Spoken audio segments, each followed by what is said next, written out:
Hello and welcome back to Britain's Golden Era, where we explore the food of different regions and countries within the UK to better understand their culture, history and people. Today we're heading to Cheshire with 8 cheery Cheshire dishes. First, a little about the area. Cheshire is an area in the northwest of the UK which borders into Wales, Lancashire, Shropshire and Staffordshire. It is known for its historical connection to the Romans, with Chester being a Roman settlement, as well as its stately homes such as the mansion in Tatton Park as well as Tatton Old Hall, and of course the works of Lewis Carroll, who was born in the area. The area also has an industrial history which massively impacts upon its food. This can be seen with salt mining as well as farm and agricultural work. Without further ado, let's get into our list. At number 8 is Cheshire Cheese. Cheshire Cheese is known for its distinctive and unique taste, which comes from the fact that the cows used to produce the cheese graze on land that is inherently salty due to underground rock salt reserves. As such, that gets into the cheese, as well as the more specific dairy salt, which is added during the curd stage. This leaves the cheese with a salty and sharp flavour. It is incredibly old cheese dating back to the 17th or 18th century, and there are even myths and legends being much older, with some saying it showed up in the Doomsday Book written during the reign of William the Conqueror after 1066. But this is largely seen as a myth. The Royal Navy has historic links to the cheese, making it one of its official rations as it travels well and keeps for a long period of time. It is made up of whole cow's milk, salt, rennet, and starter cultures, and it comes in traditional white crumbly or rich anatto-dyed red. At number 7 is Cheshire Pork Pie. Cheshire Pork Pie began being recognised in wider cookbooks around 1747, though some historians think it may be far older as it replicates eating habits of medieval nobles in its combination of sweet and savoury ingredients. You'll notice this with a lot of dishes on today's list about Cheshire. They like to mix sweet and savoury together in their food. The Cheshire Pork Pie mixes together pork loin as well as fresh apples to create a sweet and salty flavour. It was traditionally served to farm workers during the harvest. It is made up of layers of raw pork loin, or steaks, seasoned with nutmeg, salt and pepper, alternated with thick layers of tart cooking apples, pippins, a sprinkle of sugar, a splash of white wine, and then it's all encased in short crust or puff pastry. At number 6, we have Cheshire Soup. Cheshire Soup is a poor man's soup made from when times are lean. Traditionally, it would be made up of stale breadcrumbs, boiled in water or broth until they broke down, and then combined with a handful of Cheshire cheese, which would then be allowed to melt in the pot. It would be served with wild garlic or greens, if some could be found. This was often considered quite a thick soup. This was first recorded in cookbooks such as Anne Cook's 1755 Professional Cookery, and was viewed as a winter warmer that could be made from leftover ingredients. At number 5 we have rabbit brawn. Rabbit brawn is a rabbit dish made from vegetables, slow-cooked rabbit and herbs. The meat is shredded before being added to a mould, spiced, and then having a gelatinous cooking liquor poured over it while it sets firm. Brawn is an ancient British preservation method using natural, or in the case of rabbit brawn, applied gelatin to set the meat into a cold cup. In Cheshire, the abundance of wild game led to the creation of rabbit brawn. Rabbits were introduced by the Normans in the 12th century and thrived in the warrens across the county's sand loam estates. The dish tells a story of the rural working class making use of poached or legally caught estate game to create a highly prized, delicate terrine. At number 4 is asparagus charlottes. Asparagus charlottes are a savoury cousin to the traditional British baked good of an apple charlotte, with a charlotte being a classic British moulding technique.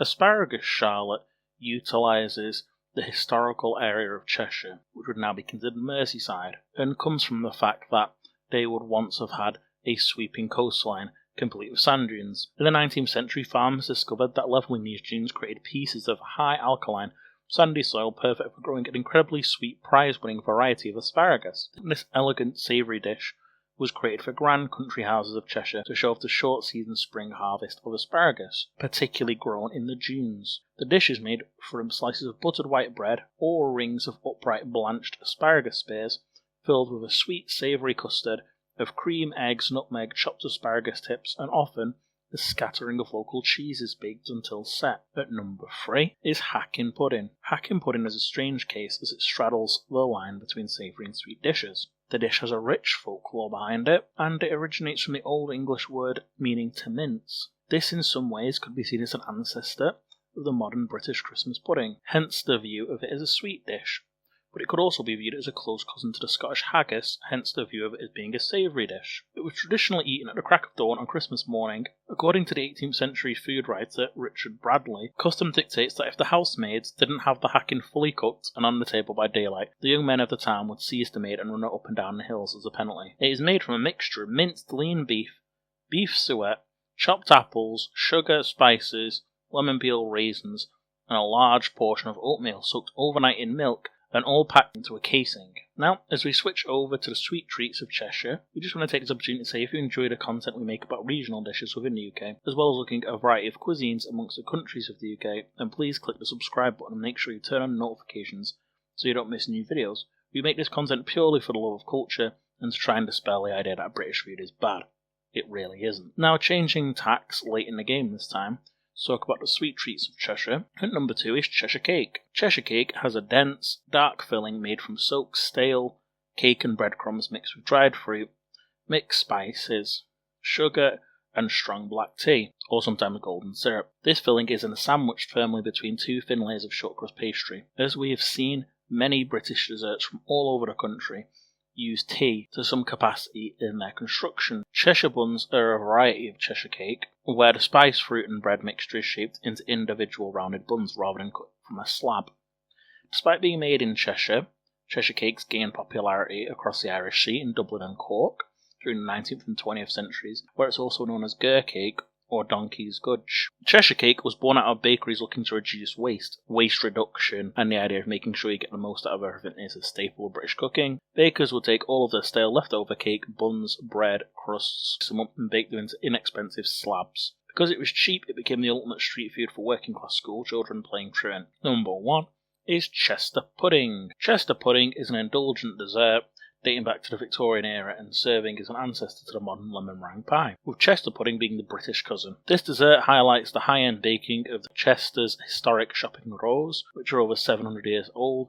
It differs from a lemon meringue pie, as instead of a rich, smooth lemon curd, it relies on a richer, nuttier foundation, reflecting the exotic ingredients arriving at ports of the northwest during the 19th century. It's made up of a short crust pastry base, filled with a cooked mixture of butter, sugar, egg yolks, lemon juice and ground almonds, all topped with a sweet baked meringue. And there we have it, 8 cheery Cheshire dishes to enjoy from the area. With the rich bounty of history, shopping and stately homes, Cheshire is well worth a visit, whether on its own or part of a larger trip across the UK, with there being something for everyone and plenty of wonderful food to try. If you enjoyed the video and like what we do, please subscribe and drop a like. We make new videos almost every week about different regions and countries in the UK and their food, using it as a jumping off point to talk about people, their culture and their history. Make sure to turn on notifications to make sure you don't miss any of our videos. If you're planning a trip to the UK, check out our Foods of the UK playlist, where we have videos about some of the hottest tourist locations, such as Cornwall, Yorkshire, the Lake District, the Peak District, as well as the more industrial heartlands of Northumbria and Lancashire. You can use these videos to plan your own food tours of these regions, or to see if there is any local food you want to try on your trips. If you want to talk about Cheshire, its food or its history, then please do so down in the comments below. And if you like this video, again, please consider sharing it with your friends. A lot of the time tourists hear all about London, Edinburgh and some of the other big cities across the UK. However, they know precious little about smaller regions and more out-of-the-way locations. We aim to fix that. Next week we're heading across the county border into Shropshire, so look forward to that. Be well, eat something good today, and thank you for watching.